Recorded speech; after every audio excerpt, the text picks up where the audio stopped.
سڵتان لەبێت بینەرانی کورسات نیوز لە ئەڵلقەیەشی نوێی پانۆراما بەیەوەی بەڕێز گەیشتینەوە. تەوەری ئەم شەومان بۆ قسە و باسکردنە لەسەر ڕاستپاردنی مستەفا کازمی بۆ پێکێنانی حکوومەتی نوێی عێراق. لە ئێستادا کە مستەفا کازمی دوای ڕاستپاردنی چەند کەسایەتیشی دیکە لە ڕابردوودا و سەرنەکەوتنیان لەوەی کە زۆرینەی دەنگی لایەنە شیعەکان و لایەنەکانی عێراق بەدەست بێنن بۆەوەی کە حکوومەتی نوێی عێراق پێک بێنن، ئێستا مستەفا کازمی هاتۆتە مەیدانەکە و ڕاستپێراوە لەلایەن سەرۆک کۆمارەوە بۆی حکوومەتی نوێی عێراق پێک بێنێ. مستەفا کازمی تا ڕادەیەک ماڵی شیعی ئاتوانین بڵین کۆدەنگن لەسەری، بە هەمان شێوە هەرزوو سونە و کوردیش هەڵوێستی و پشتیوانی خۆیان بۆ دەربڕی. ئەو ئەگەرانە چییە کە دێتە بەردەم مستەفا کازمی بۆی کە حکوومەتەکەی پێک بێنێت؟ ئەو ڕێگریانە چییە کە ئەگەر لە داهاتوودا بۆی دروست بێت بۆ پێکێنانی حکوومەتێکی تەوافقی کە سەرجەم لایەنەکان بە شیعە و سونە و کورد کە تێیدا بەشدار بن. مستەفا کازمی دەتوانێت چۆن داواکاری شەقام لە ئێستادا بەرجەستە بکات لە کابینەی نوێی حکوومەتەکەیدا؟ چۆن ئەتوانێت ڕوبەڕووی کۆرۆنا بێتەوە کە بەرۆکی هەموو جیهان و عێراقیشی گرتوتەوە؟ چۆن ئەتوانێت ڕوبەڕووی قەیرانی دارایی بێتەوە کە پێشبینی دەکرێت لە داهاتوودا عێراق بە دۆخێکی دارایی قورسدا تێپەڕێت؟ ئەم پرسیارانە و چەندتەوە و بابەتێکی دیکە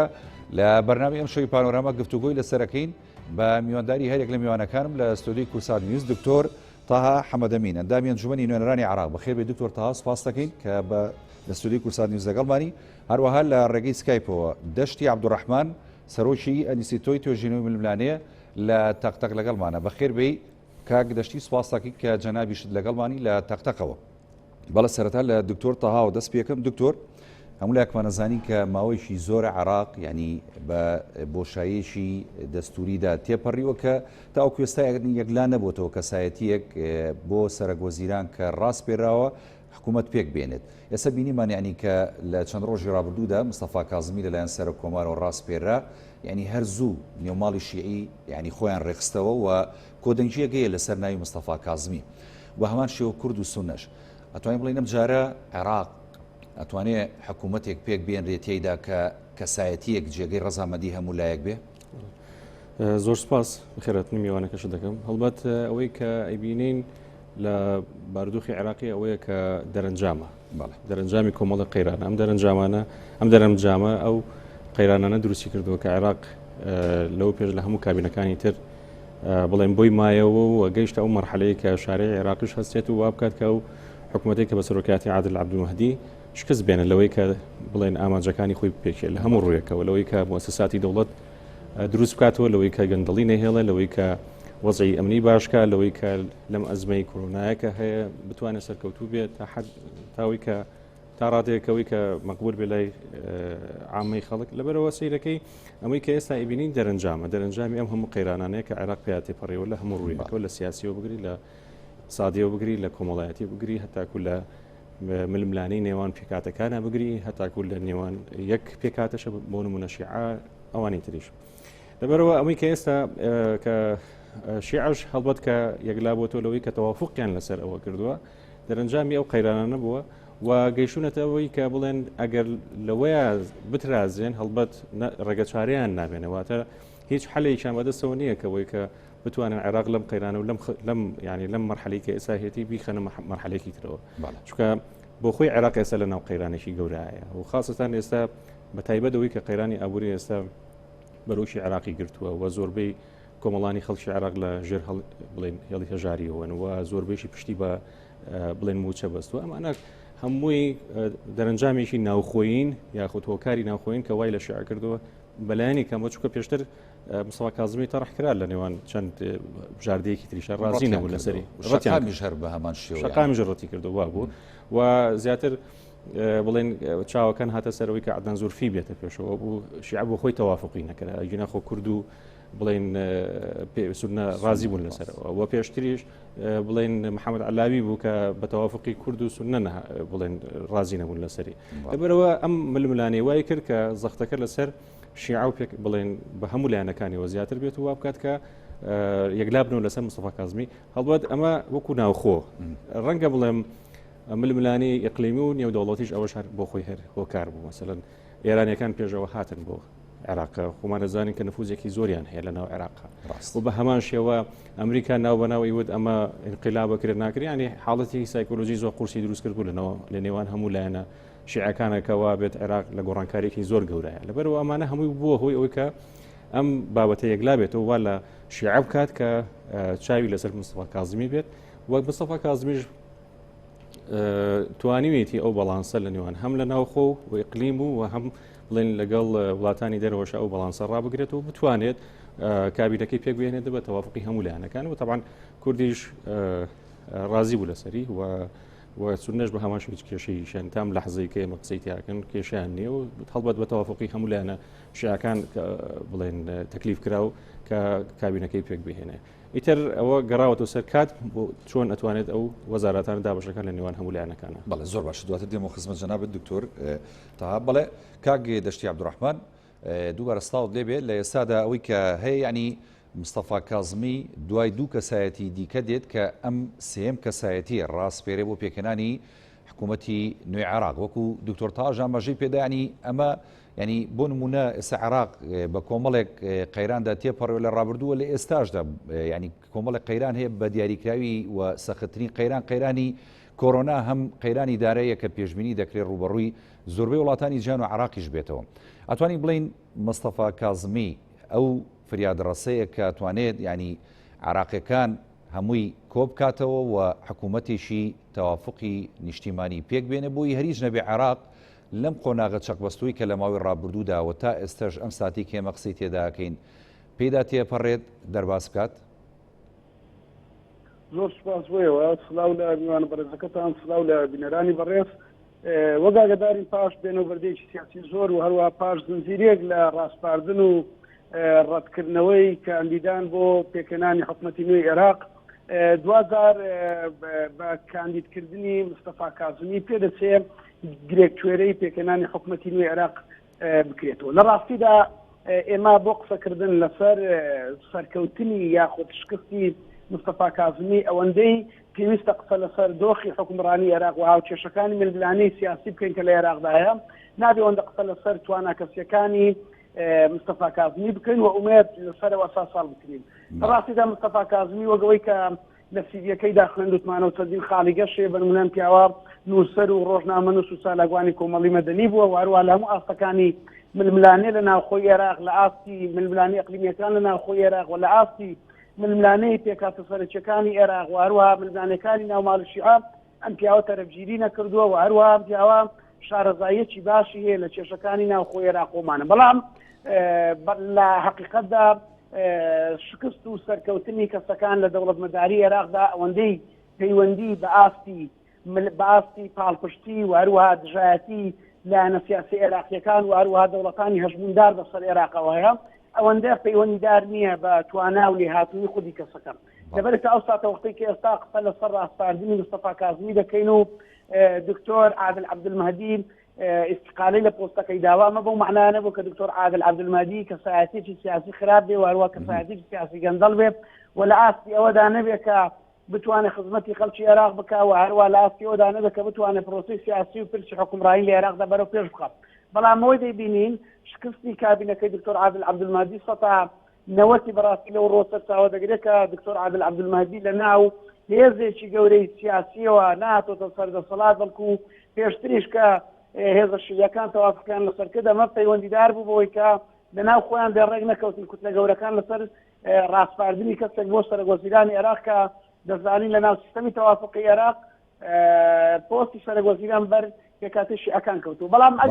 کاک دەشتیان یەگەر ئێمە قسەکە ئەوە بێت کە لە کوتلەیەشی گەورە یاخود لە ناو حیزبێکەوە هاتبێت خۆسا بینین مستەفا کاظمیش بە هەمان شێوەیان لە ناو حیزبێکی دیاریکراوی شیعیەوە نەهاتووە و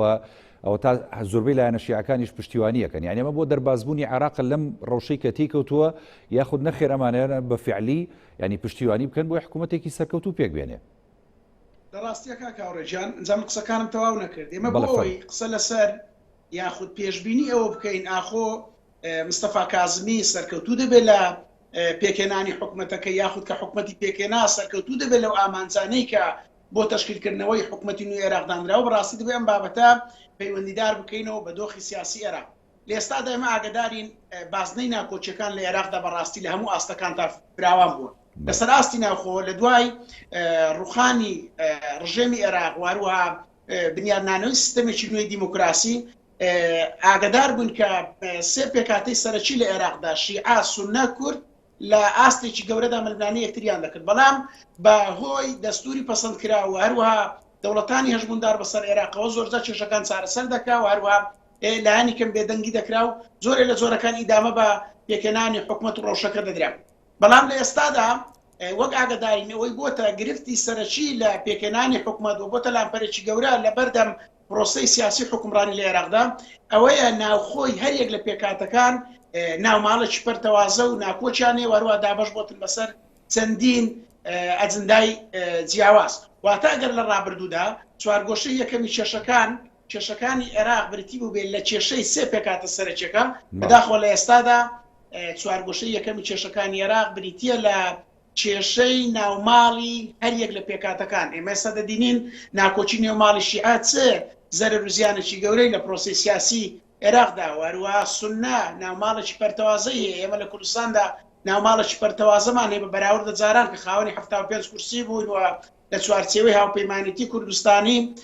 دەمانتوانی ئاماندی زۆر گەورە پێکین و هیچ شتێک لە عێراقدا بەبێ ڕەزامەندی ئێمە و بێدەنگدانی ئێمە تێنە دەپەڕین وەروە هاوکێشەی ململانەکان لە ئاستی ئەقلیمی و نێودەوڵەتیدا ئەوەی کە پەیوەندیدارە بە کێشە و ململانەکانی نێوان ئێران و ئەمریکا دەبینین بە جۆرێک ئاستی کێشەکان هەڵکشاوە گوای لێ هاتووە کە ئەمریکا و ئێران لەسەر خاچی عێراقدا لەسەر بچووکترین شتیش خاڵی هاوبەشیان نەبێ وەڕێک نەکەون بە پێچەوانەی ڕابردوو سەرباری ناکۆچیەکانی خۆیان سەرباری جیاوازیان لە کۆمەڵێک شت بەڵام دوجار لەسەر کەسایەتیەک بۆ سەرۆکوەزیرانی عێراق و بۆ پۆستە سیادەکانی تر ڕێک دەکەوتن و هەردوو لە پشتیوانیان دەکردن بەڵام بەڕاستی لە ئێستا دەوانیە بەلای ئەمریکاوە ئەوەی دۆستایەتی ئێران بکە دەچێتە لیستی ڕەشەوە وەک ئێران تەعاملی لەگەڵ دەکات و بەلای ئێرانەوە ئەوەی دۆستی ئەمریکا بێ دەکەوێتە بەرخەزەبی ئێرانەوە دەبێت چاوەڕێ ئەو بکە کە بەردەوام لامپەر و ئاژاوی لە بەردەمدا بنێتەوە و ئەوەی لە هەمووی ناخۆشترەوە بۆتە ئاستەنگێکی گەورەتر بەڕاستی لەم ڕێی عێراقدا ڕەزاقورسترین و بێئەهمیەترین لایەن بەلای هەریەکە لە ئەمریکا و ئێران و بەتایبەت ئەمریکاشەوە ئەو لایەنانان کە دەیانەوە وەک بێلایەن تەعاملکەن لە نێو ململانەیەکەدا واروها دروشمی سەروەری سیادەی عێراق بڵێنەوە بۆیە بە قەناعەتی خۆم لەم دۆخەی ئێستادەوە تا و هاوکێشە ئاڵۆزە نەگۆڕێ ئێمە ناتوانین پێشبینی سەرکەوتن نەبۆ بەڕێز مستەفا کازمی و نەبۆ هیچ کەسایەتی چکەی سیاسی عێراق بکەین لە دەوڵەتمەداری عێراقدا بەڕاستی ڕەنگە مستەفا کازمی لە پێکەنانی حکومەتەکەی بە دەلیلی ئەوەی کە جۆرێک لە جۆرەکان کۆکبوونی نێوماڵی شیعی لەگەرە و هەروەها سونە و کوردیش پێشوازیان لەوە کرد کە شیعەکان ڕێککەوتوتن لەسەر لایەنێک و لەسەر ئەساسی ئەوە پشتیوانیان لێ کرد ئەمە دلیلی ئەوەیە کە پشتیوانی خۆی بۆ دەربڕیانی کاک دەشت بەڵێ ئەمە دلیلی ئەوەیە کە دەتوانێت حکومەتەکەی پێک بێنێ بەڵام لە حقیقەتدا وەک باسم کرد ناتوانین پێشبینی سەرکەوتنی بۆ بکەین لە ئیدامەدانی حکومەتەکەی لە پێکانی ئامانجەکەی لە ڕازیکردنی دڵی خۆپشاندەران وەروها لە ئامادەکاری بۆ هەڵبژاردنێکی پاک و بێگەر لە عێراقدا وەروها کێشەی ڕادەستکردنی چەک لەلایەن گروپ و حیزبە میلیشیاکانەوە کە ئێستا دەدینین دەسەڵات لە دەزوانە چەک لە دەزوان ئەوان قەرار لەسەر خێر و شەری ئەم وڵاتە دەدەن ئەمانە بەڕاستی هاوکێشەی قورسن و ئاستەنجی گەورەن ڕوبەڕووی مستەفا کازمی دەبنەوە. بەڵێ دەست خۆش کاک دەشتی دێمەوە خزمەت جەنابێت بەڵێ دکتۆر تاوەکو کاک دەشتی ئاماژەی پێدانی ئاستەنگەکان قورسن لە بەردەم مستەفا کازمی ینی مستەفا کازمیش هەر یەکسەر دوای ڕاستپاردنی ڕایگەیاند کە دەبێت چەک لە دەستی میلیشیاکان بێتە دەرەوە و لە دەستی دەوڵەتا بێ و بە هەمان شێوە تەشیدی کردەوە کە سەروەری عێراق هێڵی سوورە و کۆمەڵی خاڵی دیکەی ئاماژە پێدا ئەخۆ لەم ململانێت توندەی نێوان ینی لایەنەکانی عێراق و ئەم بارگرژەی کە هەیە لە ناوچەکەدا مستەفا کازمی ئەتوانێت ئەو بەرنامەی کە دایڕێژێت بۆ حکوومەتەکەی بەو شێوەی کە هەیە جێبەجێ بکایە خود نەخێر ئەمیش ئاستەنگ و لەمپەری زۆری لە بەردەمایە و ئەگەرەکانی سەرکەوتنی وەکو کاک دەشتی ئاماژەی پێدا ینی ئەستەماویش تا ڕادێ کاکەوڕێ خۆی قەزەکە ڕەنگە بڵێم ئەوەی پەیوەندی بە مستەفا کازمیەوە هەیە ئەوەنە ڕەنگە بڵێم پەیوەندی زیاتر پەیوەندی بە مەساڵحی دەوروبەر و بڵێن دەوڵەتە ئیقلیمی و نێودەوڵەتەکانەوە هەیە ئەمریکا مستەفا کازمی بە پاراستنی بەرژەوەندەکانی هەم ئەو دەوڵەتانە و هەم دەوڵەتانی گەورەتر ئەتوانێت وردە پرۆسی سیاسی لە عێراق بەرەو پێشەوە بەرە بەڵام هەر با بڵێن چاوپۆشیە یان با بڵێن هەر ئێهمالکردنێک لە بڵێن لە مەساڵحی هەم دووەلی ئیقلیم و هەم بڵێن ئەمریکا و ئەمانە بێتە هۆی ئەوەی کە پرۆسی سیاسیش بە شێوەیەک لە شێوەکان فەشەل بێنێت. مەبەستم ئەوەش نییە کە بڵێم دەستی ئەمان بگرێت چونکە تۆ خۆی عێراق وای لێ هاتووە هەم تۆ بتەوێت نەتەوێت ئێران لێرێ بتەوێت نەتەوێت ئەمریکا لێرێ وجودیان هەیە جاگە بە شوێکی مباشر بێ یا بە غیر مباشر بێ و تا قاعدەکانی ئەمریکا لە هەولێر هەیە لە ئەنبار هەیە لە هەندێک شوێنی تر هەیە هەرچەند هەندێکی گواستەوە بەڵام ئەمە واقعەکە هەیە چۆن مستەفا کاظمی توانێت ئەم بەڵانسە ڕابگرێت هەم بەرژەوەندەکانی ئێران لە عێراقا تا حدێک بڵێن بپارێزێت بەو مانایی نابڵێن دەستی ئێران بە بەردەوامی لە بەڕێوەبردننی بڵێن عێراقا هەبێ ینی بە شوێکی ڕاستەخۆ و هەم بتوانێت بەرژەوەندەکانی ئەمریکاش لە مۆنتیقە بە پاراستنی ئەمانە ئەتوانێت پرۆسی سیاسی وردە بەرەو پێش بڕێ هەڵبەت چونکە تۆ بتێوە نەتەوێ ئێران سەیتەرێکی زۆری هەیە بەسەر لایەنە میلیشیاکان بڵێن حەشدە زیاد لە 7 میلیشیا هەیە لە عێراقا ئەمەی کە هەیە ئەوەی کە دیارە هەمووی چەکی قورس و سووچیان لە بەردەسایە بەدەر لەوە سیرەکەی بە هەمان شێوە ئەمریکاش بە قورسی لە ناو عێراقا هەیە و چەندین ئەو پێگەی سەربازی هەیە کە ئەمە ڕەنگە بڵم لە شەو ڕۆژێک توانێت حکومەتێک بڕوخێنێت جا لەبەرەوە تۆ ئەمانە هەمووی مەترسین سەرباری هەموو ئەمانش ناو بەناوەش کە ئیبینین کە داعشیش هەر وجودی ماوە تا هەڕەشی ئەمنیش هەر لە منطقەیە بەتەیشیت سەرباری ئەوەی کە ئێستا عێراق ئەگەر بێت و لە دژی ئەم بەرژەوەندیانە با بڵێن بەرژەوەندی دەوڵەتانی گەورە ڕفتار بکات هەڵبەت تووشی کۆمەڵێک سزایی نێودەوڵەتی شەبێتەوە تو عێراق ئێستا لە ئەزمەیەکی ئابووری قورسایە یا چاوەڕێیە کات لەبەرەوە نەوتە دابەزیوە عێراق هیچ داهاتێکی تری نییە زیاد لە ڕەنگە بڵێم لە ساڵ 93 داهاتی عێراقیش پشت بە نەوتە بەستەیە مەجبور بچێت ئەبێ قەرز کات ئەگەر بێت و عێراق بڵێن بەو شێوازەی کە مەساڵحی ئەو دەوڵەتانە نەپارێزێت هەڵبەت تووشی ئەوەشە بێتەوە کە سزای نێودەوڵەتی بەسەرا بسەپێنرێ یاخود ئەگەر بێت و دوور نەکەوێتەوە لەوەی کە با بڵێن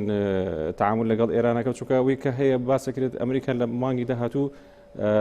آخر وادەیە کە عێراق تاقە لە ئێران بکڕێت ئەمانە هەمووی کۆمەڵێک پێشاتن کە بەڕاستی زۆر مەترسیدارن هەم لە ناوخۆش هەم لە دەرەکیش هەم لەوەی کە پێویستە کات کە چۆن تەوافقی لە نێوان هێزە نێودەوڵەتیەکانە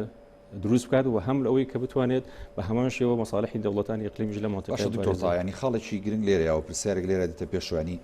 ئەوەی کە ئەمێنێتەوە بۆ سەرکەوتنی ئەم پرۆسە قورس و ئاڵۆزەی کە جەنابتان و کاک دەشتی ئاماژەتان پێدا یعنی توانین بڵین خودی کەسایەتی ینی مستەفا کاظمی ئەو کەسایەتیە کە بەو شێوەیە بتوانێت بەرجەستەی ئەم هەموو کارکتەرە بکات و بەو شێوەیە ئەم باڵانسە قورسە لە نێوان هەم هەرێمایەتی هەم نێودەوڵەتی هەم لایەنەکانی عێراق ڕابگرێ ینی کەوتۆتەوە سەر خودی خۆی یاخود نەخێر پاڵپشتی و لایەنانەیەکەوە ئاماژەتان پێدا کارکتەری مستەفا کاظمی خۆی کە تەوافقی لەسەر کراوە هەڵبەت لە ناوەندی شیعەوە دروست بووە ئەگەر بێت و شیعە بۆ خۆی پشگیری دەکات هەڵبەت سەرکەوتو نابێت ئەگەر بێت و لایەنە کوردی با بڵێن هەرێم لایەنە کوردیەکان لە هەرێمی کوردستان پشگیری نەکات بە هەمان شێوە و سونەکانیش بە هەمان شێوە ئەگەر سونەکان پشتگوێخار لەوانەیە لەو منطقانی کە سونەی لێ وردە گروپی چەکداری دژ بە حکومەت دروست بێت بۆ دروستکە تایفید و هەروەها لە ناو شیعەکانیشە لەبەرەوە بێت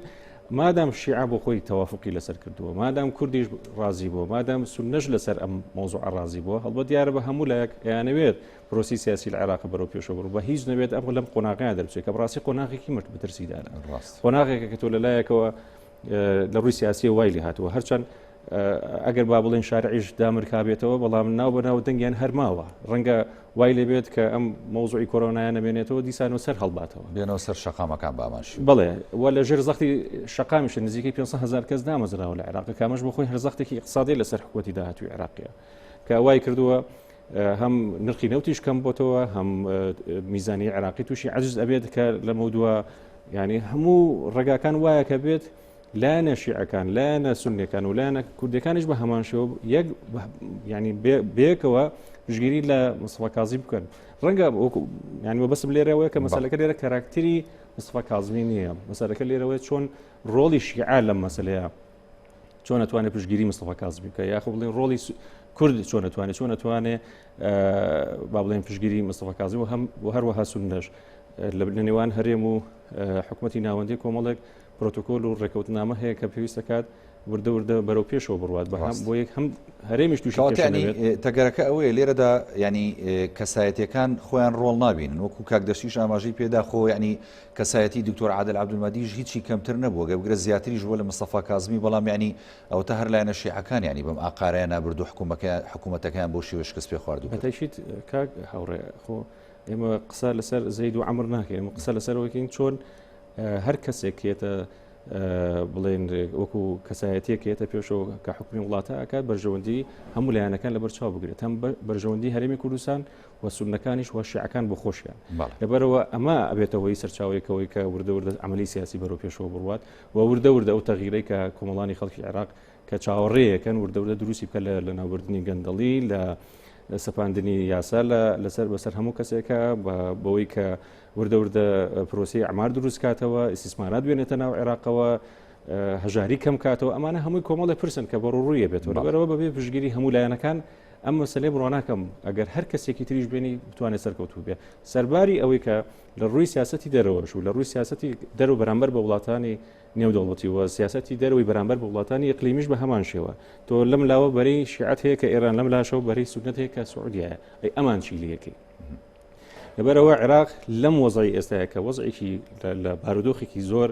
هەستیار و با بڵێن لاوازایە پێویستی بەم پشگیریە هەیە و دڵنیاشم لەوەی چووکە ئەگەر بێت و هەمویان لە یەک بەلەمان ئەگەر بێت و ئەمە ئەم پرۆسی پشگیری نەکرد لە هەلایەن هەموو لایەنەکان و هەمویان تووشی ئەوە بن کە عێراق وردە زەرمەندی یەکەم لایەنە سیاسیەکان بەتەیشی دوایە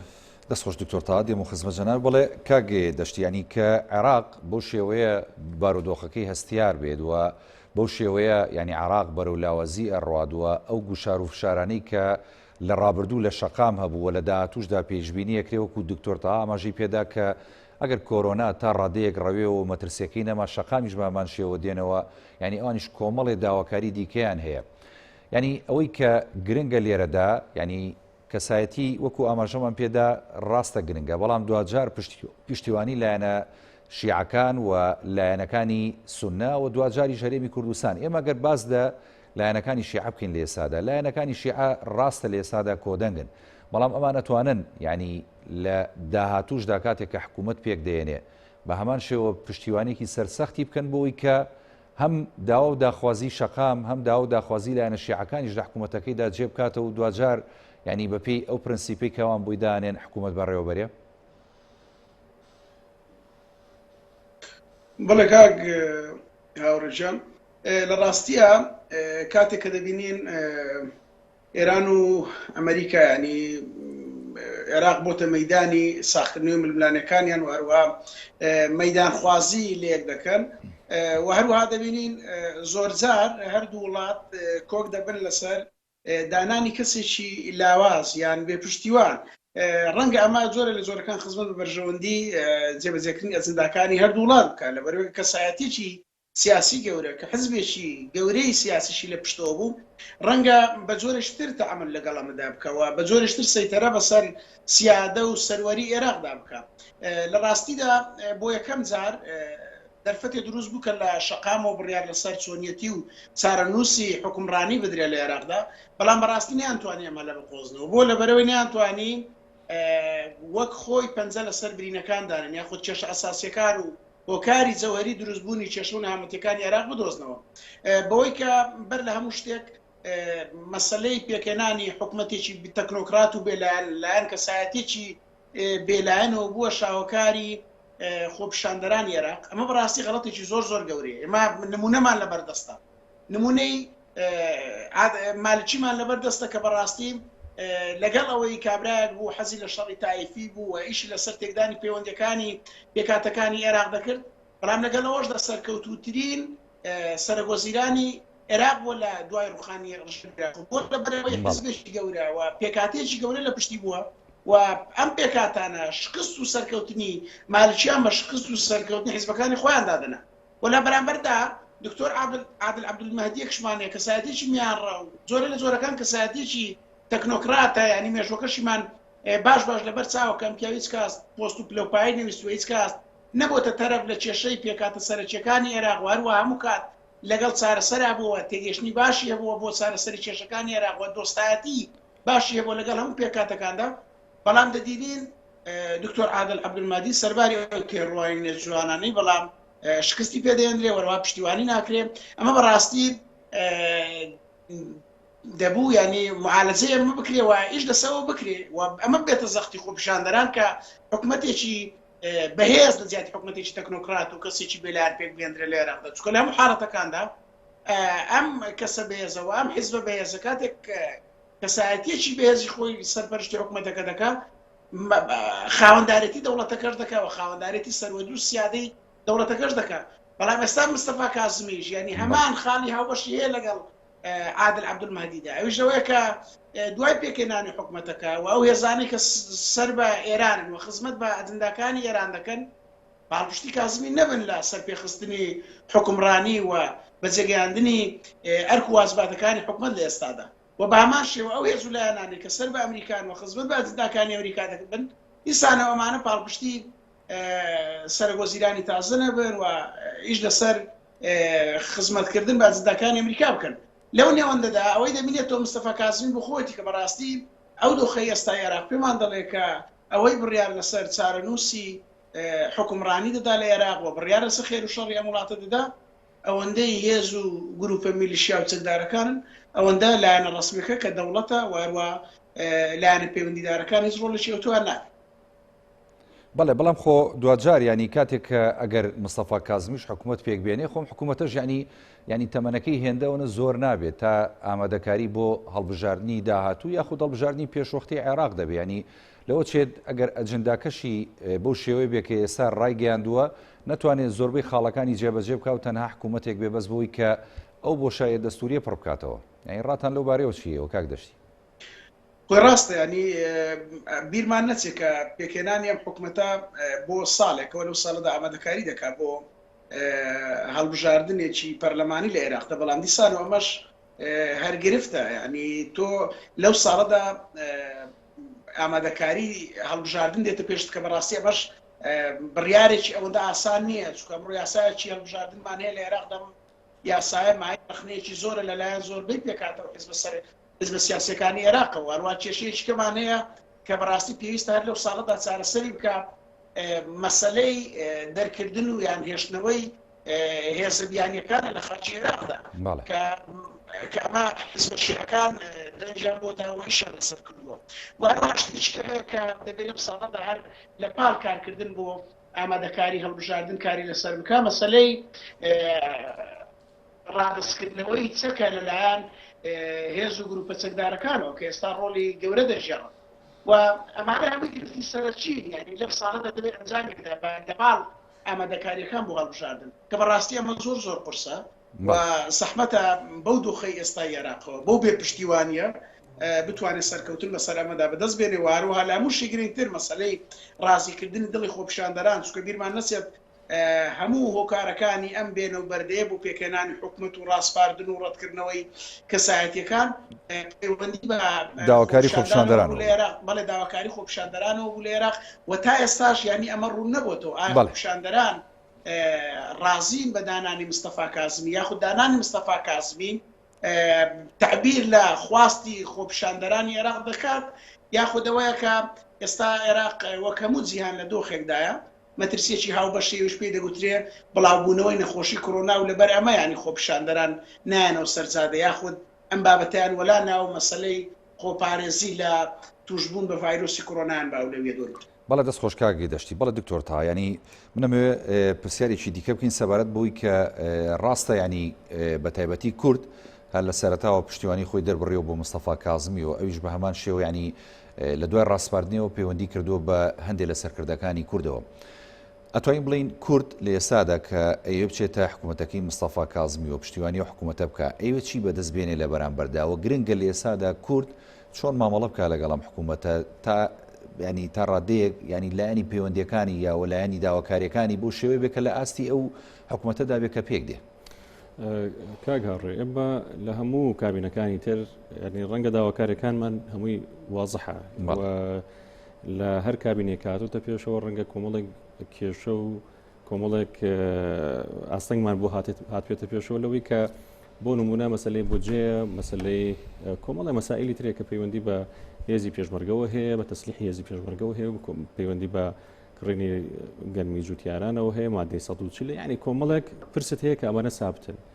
بەڵام ئایا ئێمە ئەگەر هەر لەسەر ئەم خەتە بڕۆین ئێمە ئەتوانین ینی ئەم داواکاریانی یاخود دەبێت سیغەیەکی تری بە بدۆزین و بە هیچ نەبێ بتوانین ئەم کێشانە حەلکەین لە نێوانی ئەم کێشانە بەشێکی ڕەنگە پەیوەندی بە هەرێمی کوردستانەوە هەبێ وەکوەوەی کە چۆن مامەڵەکات و تا چ حدێک ئەتوانێت ڕێکەوتن لەگەڵ کابینی داهاتوە بکە ئەمە وەکو بەشێکی بەڵام بەشەکەی تریشی پەیوەندی بە دامودەستگای عێراقیەوە هەیە ئایا ئەوان چۆن نیەنە پێشەوە چۆن ئەتوانن داخوازەکانی پێکاتەکانی تر وەکو بەنسبەت هەرێمی کوردستانەوە چۆن بڵێن جێبەجێیەکەن ئەبێت ئێمە چاوەڕێکین با بزانین ئەمان چۆن بەرنامەکەیان ینی لە چه حدێکایە و تا چەند ئەوان ئەتوانن هاوکاری هەرێمی بەرنامەکەی مستەفا کاظمی بەتەیشید ئەوەی کە باسیش کراوە هەڵبەت لەگەڵ هاوسەرۆک شێخ لاهورە کە قسە کراوە کە ئەمە پێشوازی لێکراوە دیارە پێشوەختە قسە لەسەر هەموو ئەو بابەتانە کراوە دیارە پێشتریش ینی ئاشنایەتی هەر هەبوو لەگەڵ هەرێمی کوردستان و لەگەڵ حیزبەکانی هەرێمی کوردستانە لەبەرەوە وەکو کەسایەتی هیچ کێشەیەکی نییە بەڵام ئایا وەکو ئەوەی کە حکوومەتی فیدراڵی چۆن ئەتوانێت ئەم داخوازانەی ئێمە جێبەجێ بکات ئەمە گەڕاوەتەوە سەر کات ئەو کاتی کێتە پێشەوە کابینەکەی پێکجناب ئاماژەت پێدانی زۆربەی و داواکاریانە کە هەبوون لە ڕابردوودا هەمووی داواکاری دەستوری و یاسایی بۆ کارێمی کوردستانی بوو بەڵام ینی کەمترین ئەو داواکاریانە جێبەجێ کراوە بەڵام ینی من پرسەکەم ئەوە بوو لانی کەمی داواکاریەکان چی بێ کە کورد بیکە لە حکوومەتەکەی مستەفا کاظمی ینی لە ڕابردوو هەمیشە وترا با بودجە و ناردنی موچەی فەرمانبەران بێ بەڵام مەسیانی تا خۆ دەزانی دۆ جەنابیش ئاماژەت پێدا و کاک دەشتیش ینی کۆمەڵی قەیرانی قورستر هەیە لە ناوچەکەدا پێویستە کوردیانی پێداگری زیاتر بکایە نەخێر کاک هاوڕێ ئێمە یەک ڕێگامان هەیە ینی ئەلف و بامان نییە تەنیا یەک ڕێگایە ڕێگاکەشەوەی کە ئێمە ڕێ بکەوین لەگەڵ وەختە ئەمە ڕوئیایی شێتی نیشتمانی کوردستان مە کۆی شێتی قساکە دڵنیاشم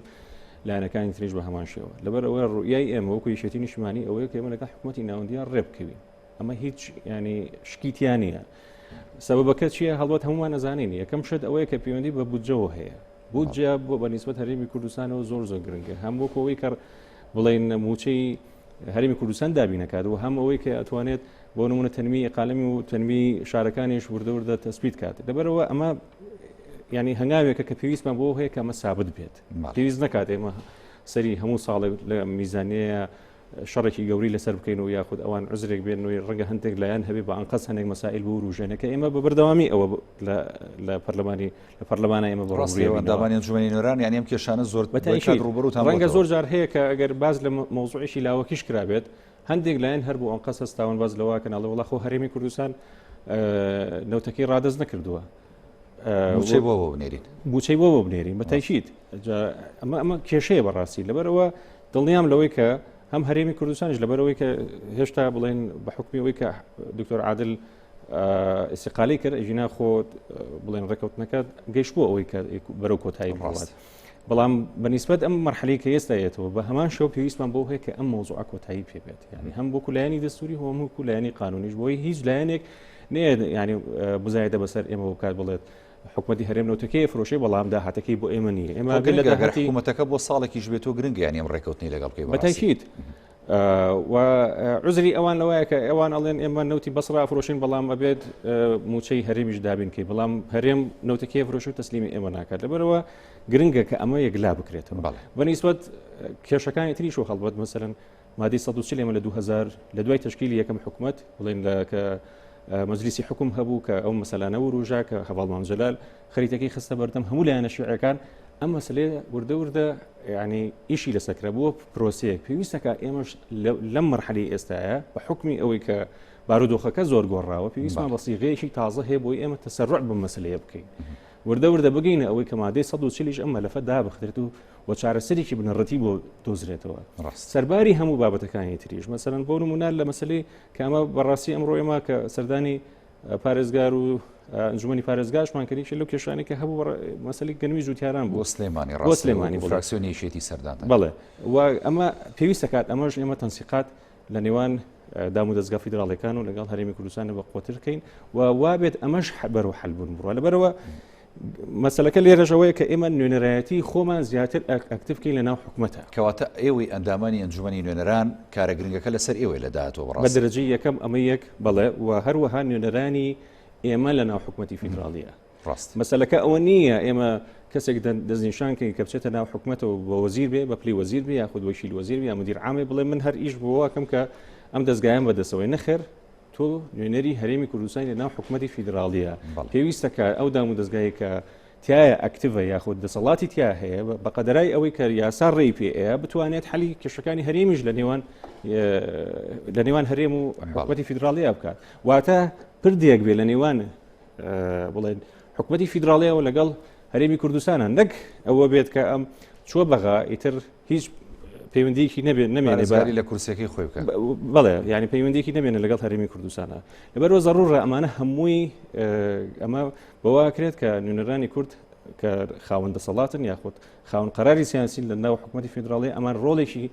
باشیان هەبێ بۆی ئەمە لەفانە وردە بەرەو چارەسەر بوو ئەوەی کە لەسەر ئەنجومەنی نوێنەرانە هەڵبەت ئەوە هەموو ساڵێک ئێمە ئیبینینەوە کە مەسەلەی بودجێ کۆمەڵێک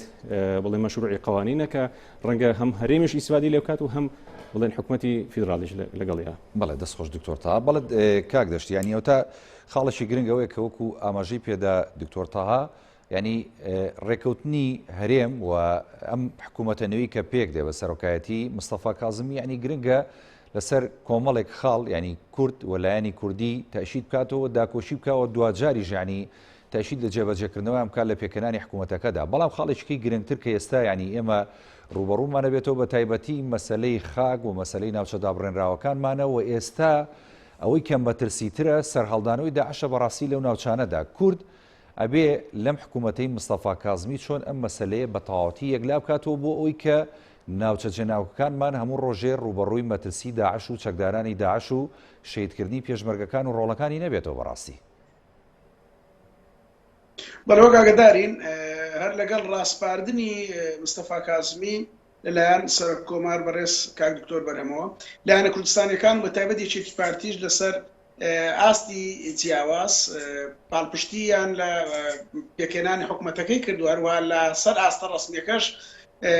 بەیاننامەیەکی سەرۆکایەتی هەرێممان هەیە کە بەڕاوێژ لەگەڵ یەکێتی نیشتمانی کوردستاندا نووسراوە باز لە پاڵپشتی دەکات لە حقیقەتدا ئەم پاڵپشتیە ئەگەر بێت و تەنها بۆ پێشوازیکردن بێ لە ڕێککەوتنی لایەنە شیعەکان لەسەر کەسایەتیەک ئەمە کارێکی باشە بەڵام دوای ئەوە بەڕاستی کاتێکە هەرێمی کوردستان یاخود حیزب و لایەنە کوردیەکان دەکەونە دانوستاندن بۆ پێکێنانی حکومەت بەڕاستی دەبێ بە لە بەرچاوگرتنی دۆخی ئێستای هەرێمی کوردستان و کێشەکانمان لەگەڵ حکومەتی عێراقدەوە کێشە ناوخۆیەکانمان کە بەشێکی زۆری چارەسەرکردنیان ڕاستەوانەیە لەگەڵ چارەسەربوونی کێشەکانمان لەگەڵ حکومەتی عێراقدا دەبێ ئەمانە بکاتە ئەولەویەتی بەشداریکردن لە حکومەتەکە وەرەوە پاڵپشتیکردنی حکومەتەکە بۆ لەبەرەوەی سەرباری ئەوەی کە ئێستا دەبینین حکومەتێکی جۆرێک لە جۆرەکان حکومەتێکی وێرانە هەیە لە عێراق و سیستەمێکی وێرانە هەیە لە عێراق بەڵام سەرباری ئێمەش لەم دۆخەدا ئێمە ناتوانین خۆمان دوورکەوێنینەوە لە حکومەتی عێراق و ناتوانین بەشداری ئەو حکومەتە نەکەین ئەم حاڵەتەکانە دەبێت ڕێککەوین بەڵام کە ڕێکیش دەکەوین بەڕاستی ئێمە گەر بمانێ وەکو جاران و یان خود پێکێنانی کابینەی پێشووتر هەر حیزب و لایەنێکی کوردستانی بچێ بەجیا لەگەڵ لایەنە عێراقیەکان بکوێتە دانوستان وەشێمە شەڕ بکەین لەسەر پۆستی وەزیریە یاخود ڕاوێژکاریە یاخود شتێکی لەو بابەتە لەو حالەتەدا بەڕاستی ئێمە ناتوانین هیچ یەک لە ئامانجەها و بەشەنەتەوایەتیەکانمان و خەمە گشتیەکانمان لە پێکێنانی ئەم حکومەتە بپێکین بەڕاستی بۆیە باشترین ڕێگە چارە بەڕاستی بە دەرفەتی دەزانن ئێستادا باسی بکەم بۆ ئێمە سەرکەوتوو بین لە دانوستانەکانمان لەگەڵ حکومەتی عێراق و بۆ ئەوەی کە بەیەکگرتووی بچینە دانوستانەکانەوە هەروەها زۆرترین دەستکەوتی نەتەوەی نیشتیمانی بۆ گەلەکەمان بەدەستبێنین ئێمە لە جیاتی ئەوەی کە هەر حەزب و لایەنە بسێ بەشداری دانوستانەکان بکە و قسە لەسەر ئیمتیازاتە حیزبیەکانی خۆی بکە لە حکومەتی عێراق باشترین شت وایە بەڕاستی ئەم پەرلەمانە ئێستای خۆمان لە هەرێمی کوردستان مشوری دروستکردنی کۆمسیۆنێک بخوا کە ئەم کۆمسیۆنە ئیشوکاری تەنها دانوستان بدن بێ لەگەڵ حکومەتی عێراق لەسەر پرس و مەسەلە جیاوازەکان و هەروە ئەم کۆمسیۆنە بەرپرسیان بەرامبەر هەرێمی بە پەرلەمانی هەرێمی کوردستان و هەروە ئەم کۆمسیۆنە بتوانێت راپۆرت لەبارەی نوێنەرەکانمان لە حکوومەتی عێراق لە پەرلەمان و ئامادە بکە و تەقدیمی بکە بۆ پەرلەمانی هەرێمی کوردستان و توانای لێپێچینیکردنەوەیان هەبێ لەگەڵیاندا. ئەمە دەتوانێت بە قەنەعاتی من کێشەی ناکۆچی و کێشەی دووبەرەچەکانمان چارەسەر بکەوە. ئەم کۆمسیۆنە بە زۆرێک پێکاتبێت لە ئەندام و کەسایەتی ناو هەموو حزب و لایەنە سیاسیەکان بە زۆرێک بێت کە هەموو حزبەکان خواست و ئامانجەکانی خۆیان ناو کۆمسیۆنەدا بدینەوە. بەڵێ دەستخۆش کاک دەشتی بەڵێ دکتۆر تامنەمێ ینی ڕۆلی سونەش بزانین ینی سونە ڕاستە لە ئێستایا بۆ نمونە لە هەندێک لایەنیانەوە بە تایبەتی محەممەد حەلبوسی سەرۆکی ئەنجومەنی نوێنەران ینی ئەوان پشتیوانیان کردووە لە مستەفا کازمی. سونە داواکاریان چییە لەم حکوومەتەوە ئەیانەوێت چۆن ڕۆلی خۆیان لەم حکوومەتەیە بەرجەسە بکەن و چۆن لە بەرژۆندی خۆیان ناوچەکانیان پێش بخەن لە حکوومەتی نوێی داهاتووی عێراقدا؟ ئەڵڵ ئێمە ئازانین یاری ناوچە سونیەکان بەڕاستی وێران بووە خاستن با بڵێن مووسڵە هەندێک بەشێکی زۆری تکریتە ئەنبار تا حدێک باشترە دیا لایەن بڵێن ئەو شوێنانە هەمووی تووشیەوە بۆ تۆ کاتێک لە شەڕی داعشاوانە هەمووی تووشی وێرانکاری و داڕوخانێکی زۆر بۆ تۆ پێش هەموو شتێک پێویستیان بۆ هەیە کە ئەو منطقانە وردە بنیاد بنێنەوە ئەگەر فەساد بێڵ یا با بڵێن گەندەڵی بێڵێت بۆ سەرباری ئەوەش خەڵکێکی زۆریان گیراو لە ناو سژنە بە تۆهمەی ئێرهاب بێت یا بە تۆهمەکانی تر بێت ئەمانە هەمووی بۆتە گریکشێرێک لە ناو سونەکانەوە کە زۆر بێک هەندێک لە قیاداتیان باز لەواکەن کە ئەگەر بێت و ئەمان داواکاری ڕئیسیان ئەوەیە کە منطقەکانیان وردە ئاوادام کرێتەوە ئەعماری تیابێ ئیسیسماری تیابێ وردە لایەنێ اقتصادیانە باشتر بکرێتەوە و هەندێک لەو کەسانێک کە هیچیان توهمەتیان لەسەر نێ بەرەڵا بکرێن کە بە سەدان هزار خەڵکە ینی بەڕاستیەوە لەبەرەوە ئەمانە هەمووی کۆمەڵێک پرسن کە لە لای سونەش بۆتە مەسلەیە کە پێویستەکە لە هەموو دانووسانەکانە قسەی لەسەر بەدار لەوەش ئەوانیش وەکو هەموو پێکاتەکانی تر چاویان لەوەیە کە بزانین لە با بڵێن لەو کابینەی حکوومەتی داهاتووی عێراقە چ پۆستێکی وەزاری و یاخود بڵێن چ بڵێن پێگەیەکی سیاسیان ئەبێت بۆی کە بتوانن ناو حکوومەتی فیدرالیشە بە هەمان شێوە ڕۆڵی خۆیان ببینەوە. ئەمانە هەمووی پرسن وەکو چۆن لە لای خۆمان بڵێن لە لای هەرێمی کوردستان کە کۆڵێک گرێکوێرە هەیە لە دیوان ئەوانش بە هەمان شێوە ئەو مەسەلانیان هەیە دیارە چاوەڕێ ئەکرێت لەوەی کە مادام چونکە فترەیەکی زۆر کە دانووسان و قسە هەیە و حیوار هەیە لە دیوان هەم لەگەڵ سونەکانیش و هەم لەگەڵ با بڵێن کوردیشە لەبەرەوە چاوەڕێکن کە وردە ئەم کێشانەی خۆشیان یعنی بەرەو چارەسەر بن بەڵام ئایا ئەم پرسیارەکە لێرەیە ئایا حکوومەتی عێراقی ئەتوانێت ئەمە هەمووی جێبەجێ بکات ئایا لەم زوروفەی کە ئێستا بڵێن ئەوە نەوتە بەرەو داڕمان ڕۆشتە بەڕاستی ینی ئەمڕۆ $30 ڕەنگە بەیانی بێتە سەر $20 ئەگەرچی ئۆپێک و ئۆپێک پلاس بڵێن تا حدێک تا ڕادێکی شوونەتە ڕێکەوتنیشیان کردو بەڵام ئەمەش نەبووتە حەل خۆ ئەگەر بوو وایە بە حەل وردە سعری نەوتیش بەرزە بووە چونکە ئێستا زۆربەی کارگەکانی عالەمە هەمووی وەسێنراوە اقتصادی عالمی بەرەو ڕکود چارەوەی کە هەموو شتەکانی تووشی شەلل کرد ینی ڤایرۆسی کۆرۆنا و بەڕاستیانی بەڵێ ئەمە کێشە ڕئیسەکە ئەم هەیە لەبەرەوە ئەمە هەمووی تەحەدای زۆر گەورەیە هەوڕێ لەبەر و دامودەستگای فیدرالیش بۆ خۆی دامودەستگایەکی جێگیر نین کە تۆ بێی پشتی پێبەسی بڵێ ئەمانە ئەتوانن وردە حکوومەتی عێراقی سەر لە نوێ بنیادەنێتەوە و وردە ئەتوانێت بەڕێوەبردنێکی پاک و بێگەرد دەکات و دوور لە فەساد فەسادێکی زۆر هەیە لە ناو هەموو دامودەستگاکانە یعنی $700 ملیار لە دوای 2023 کە هاتوتان وڵاتەوە چی بەسەر هاتووە کە ئەوتوانیت چەند وڵاتێک بنیاد بنیتەوە چەند شارێک دروست بکەیت لەبەرەوە تا ئێستاش ینی خەستخانەیە و مستەشفایەکی ڕێکوپێک نییە لە شارەکانە کە بتوان پشتی پێبەسن هەر لەم زوروفەی ئێستا خۆیانە لەبەرەوە ئەمە هەمووی هینە تەحەدایە کە بەڕووڕیانە بێتەوە ئەوە سەرباری ئەوەی کە مەسلەی سەرباری بارە ئەقتصادێکە ململانە سیاسەکەش بۆ خۆی هەر کێشەی لە ناو شیعەشە و لە ناو با بڵێن لایەنەکانی تریشە لە مڕەبعی سونیە سیرەکەی لەوێژ وردە مەسلەی داعش هێشتا هەرماوەتەوە هەر بۆتە هەڕەشێک لە ململانی نێودەوڵەتی هاتوتە ناو عێراق و لەگەڵ دووەلی ئەقلیمە ئەمە هەمووی تەحەدیاتی زۆر گەورن لەبەرەوە پشت و درێژێکی زۆر ئەمە بۆ ناکرێت کە بڵێن ئێمە هەڵبژاردننی پێشوەختەکەین ئیتر کۆمەڵی خەڵکی زۆر باشێتە پێشەوە نەخێر خۆی هەر ئەساسی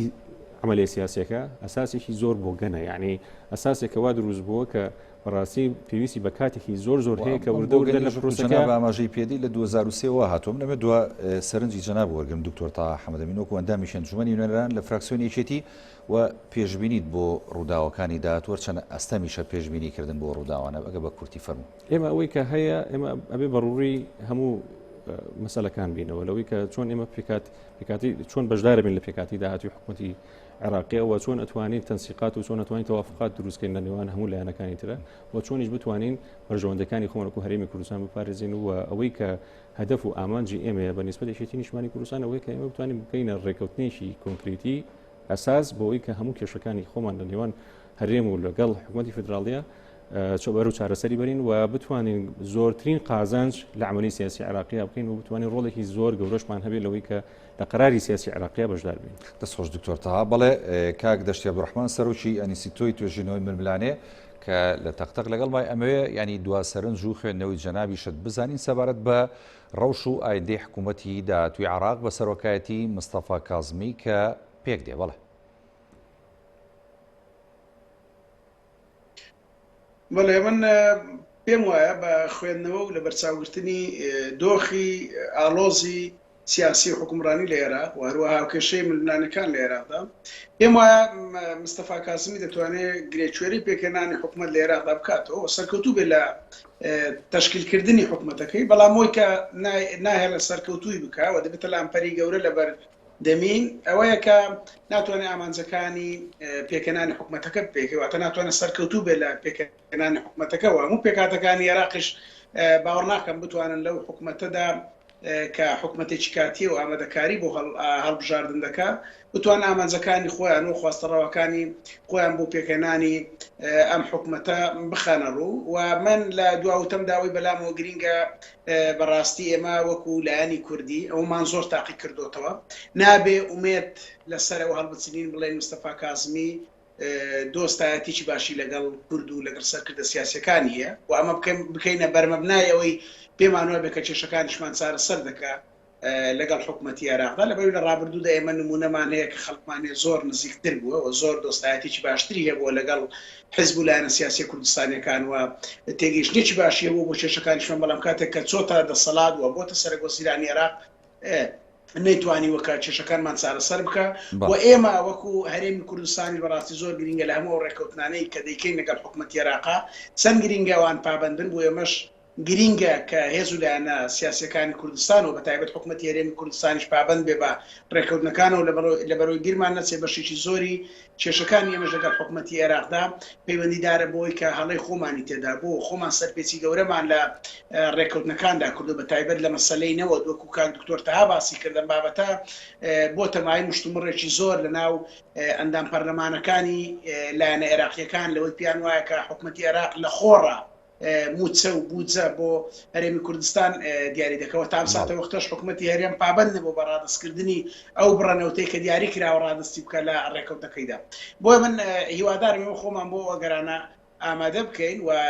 ئەگەر ئێمە بەڕاستی نێوماڵ خۆمان کۆ کردەوە بەرژەوەندیە باڵان نەتەوەیەتەکانی خۆمان خستە پێش بەرژەوەندی حیزبەکانی خۆمان ئاسایی ڕەنگە بتوانین لە ساڵی ئایندەدا کاتێکەوە هەڵبژاردننی کە بڕیاری لێدراوە بکرێت لە عێراقدا ئێمە بتوانین بەهێزێکی تر و بە قووەتێکی تر و بە یەکدەست و یەکگرتووی بچینە ناو دانوستانەکان و ڕەنگە ئەو سات کە حکوومەتێکی ماوە درێژتریش پێک دێ بتوانین بەشی زۆری ئامانجەکانی خۆمان ئامانجە باڵا نەتەوایەتیەکانمان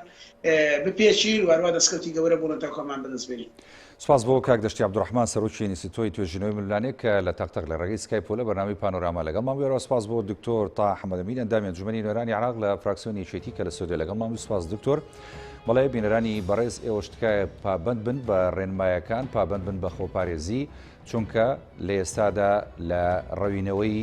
خەم و مەترسی کۆرۆناداین بۆیە پێویستە هەمومان پابەند بین بە ڕێنمایی و قەدەغی هاتوچۆوە قەدەغی هاتوچۆ نشکێنین تا ئەو ساتەی کە مەترسی کۆرۆنا دەڕێوێتەوە وەکو وەزارەتی تەندروستی ڕایگەاندووە لە ماوەی 24 ساعتی ڕابردوودا هیچ حاڵەتێکی نوێی کۆرۆنا لە هەرێمی کوردستان تۆمار نەکراوە. ئەمە مای خۆشحاڵیشی گەورەیە بەڵام بە خۆپارێزی و مانەوەمان لە ماڵەکانمان و پابەندبوونمان بە ڕێنمایە تەندروستیەکانەوە بێت. ئێوە هەمیشە شاد و تەندروست باشن. بەرنامەی پانۆرامەتان پێشکەشکرا خواتان لەگەڵ.